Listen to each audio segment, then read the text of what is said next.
What's going on, Jerome's? ESPN's Jeremy Fowler did up a piece outlining a bunch of tidbits and some buzz around the NFL coaching hires, and we want to walk through Minnesota Vikings, the latest. And the thing that stands out the most is they were talking about the Vikings ownership, the Wilfs, and Mike Tomlin. Of course, the Vikings saw that up close and personal. Wilfs had ownership by then. It was Mike Tomlin, 2006, defensive coordinator, 1 year after being the Bucs defensive backs coach, and then hired by the Steelers, and has been a phenomenal head coach ever since. You could easily say during his time in Pittsburgh, he's been top three in terms of head coaches in the league at any given time. Won a Super Bowl, consistently has Pittsburgh competitive. Maybe not so much this year, but what can you do? But yeah, Tomlin is. I think that Wilfs' ownership is sort of haunted by that. We're just like, yes, we've talked about how the Vikings throughout the years have had these great assistant coaches, whether it be Tony Dungy, who won a Super Bowl, Brian Billick, who won a Super Bowl, and then they go on to do, Pete Carroll was on staff. I mean, Buddy Ryan, didn't win a Super Bowl, but obviously a great defensive mind. The Vikings should have been the '85 Bears, but I digress there. And maybe the Wilfs are just like, hey, you know what?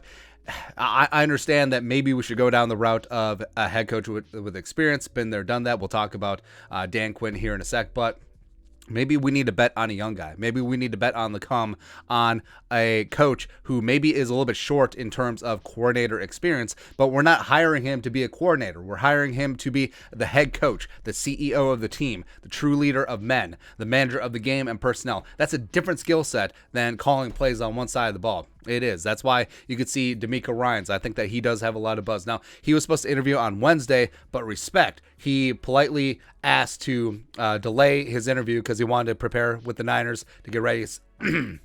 Nailed it. Is that you, Rona? To get ready for the greasy, grimy Green Bay Packers Saturday. I respect that. I do. But also, you got a guy like Jonathan Gannon, who's been a DC 1 year. Kellen Moore, who's been calling plays for a hot second. Aaron Glenn, first-year DC with the Lions. Kevin O'Connell, the young up-and-coming OC of the Rams as well. I do think that it would not shock me at all that the Vikings will take a chance on one of these young guys under 40 and just say, hey, he's going to be our dude long term. I mean, Mike Tomlin was, 34 when he got the Steelers job? I think that the Wilfs want that. I think that they're just a little bit ticked off. That is like, hindsight being 2020, the way that things ended with Childress and obviously the way things went with Tomlin in Pittsburgh. So I think they want to be all up in on that. You also mentioned that Dan Quinn is a favorite in the building. I mean, DQ is a favorite around the league, but his ties with Denver and apparently with George Payton, even though, I do think that could be a fait accompli. I don't rule out the Giants either. I think both of them do have the hots for DQ.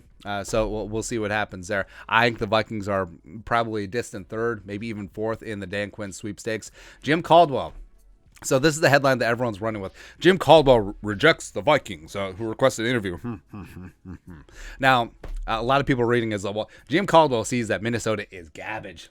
They're horrible. Now, I read it as Caldwell, who has already interviewed with the Bears and the Jaguars. I think that he zoned in, or he's zeroed in on one of those jobs. Probably the Bears job, because I think that the Jaguars might go Eberflus, obviously might go Byron Leftwich as well. So I think Caldwell understands that, hey, I'm probably going to get the Bears job. I'm probably going to work with Justin Fields. Let's go NFC North. And they just say, yeah, I don't want to interview with the Vikings. He also rejected the Raiders as well. So that's whatever.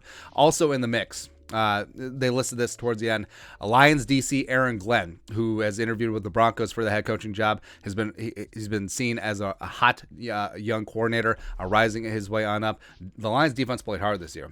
And we talked about under Dan Campbell, who brought Aaron Glenn up from New Orleans to be his DC. I think that the Lions are on the right track, and I think Aaron Glenn, he's a great leader. I think he's a great tactician as well.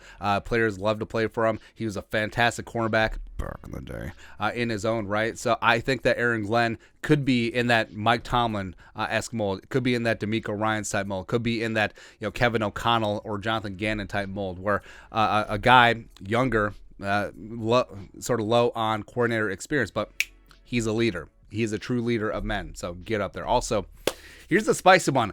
Iowa State's Matt Campbell. And we've talked about on here that I feel like Matt Campbell is a little bit of the dark horse. And we've heard some background buzz that maybe Matt Campbell could be interested in moving up I-35. But I think Matt Campbell, there's a reason why his name gets brought up as a college coach who could jump to the NFL. I think that he's a great leader. I think that he built a great culture down there in Ames. He also has an offensive line coaching background as well, so that would be nice here in Minnesota, both in emphasis on the O-line, both in the draft and evaluation, as well as coaching on game day. So that would be good to see. And I think as of right now, I think it's probably pretty unlikely. His name hasn't been tied with any other jobs in the NFL with all the openings out there. He does seem to like what he's doing in Ames. Like, he's been tied with other big colleges' jobs, but he hasn't moved yet. Even though, can you win consistently at Iowa State? Can you build a dynasty there? I don't know. But yeah, just keep that name in mind. I would not be mad at it. And we've said in previous videos that just because the Vikings have 8 names on their interview list, that could expand to other coordinators who are still in the playoffs. It could expand to, say, Doug Peterson or Matt Campbell or Jim Harbaugh, even though Harbaugh's going to the Raiders. 1,000%. 1,000%. That's the blood bank guarantee. But, that's it. Going through the latest Vikings head coaching buzz. What are your thoughts on our thoughts? Let us know in the comment section below. Subscribe for daily Vikings takes. Want to support the work, put a little something in the Venmo. But until next time, Skol, production value.